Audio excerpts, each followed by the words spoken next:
Hello guys, TM here. Today I'm going to be reviewing Dungeons of Edera, which is a roguelike Souls-like RPG game. Now before I get into the review, I quickly want to mention that I was given a review copy in order to make this video. However, in my opinion, we still remain objective in order to further improve the game and bring awareness to my audience. Now that we got that out of the way, let's get into the review. When we enter the game, we are able to choose from two types of modes. The first is a campaign mode. The second mode is called Dungeon Runner. This is a roguelike where every run has randomly generated stage layout and receive different weapons and boons every time. When in the campaign mode, we start off by being in our village and push back against the remnants. We eventually reach our base where we meet new allies who assist us in our journey.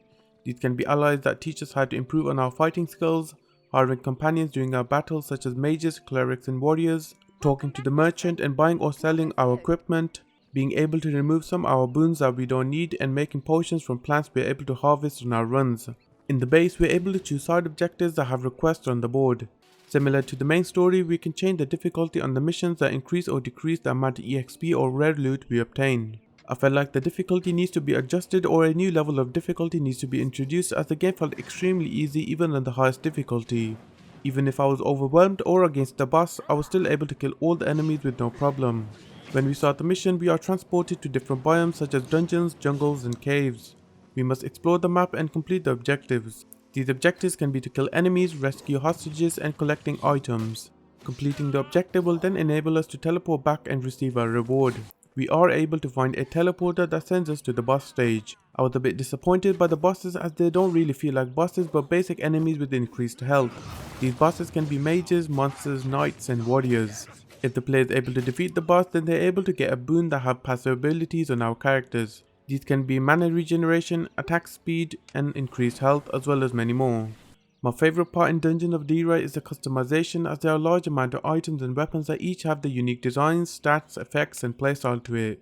These can be one or two-handed weapons, shields, bows, body armor, rings, pendants and potions. The player is able to get these items by defeating enemies, looting chests or buying it from the merchant. After defeating a large amount of enemies or completing the objective, the player is able to level up their character through a skill tree. They are either able to level up their stats like health, stamina and mana, or learn new weapons or magic abilities like fireballs, nova blast, health regeneration and deploying magic traps, as well as many more. The roguelike mode didn't feel unique from the campaign mode, as I felt like I was doing the side objectives in repeat. The objectives did not feel needed in this mode and there was nothing interesting that I felt like I needed to speak about.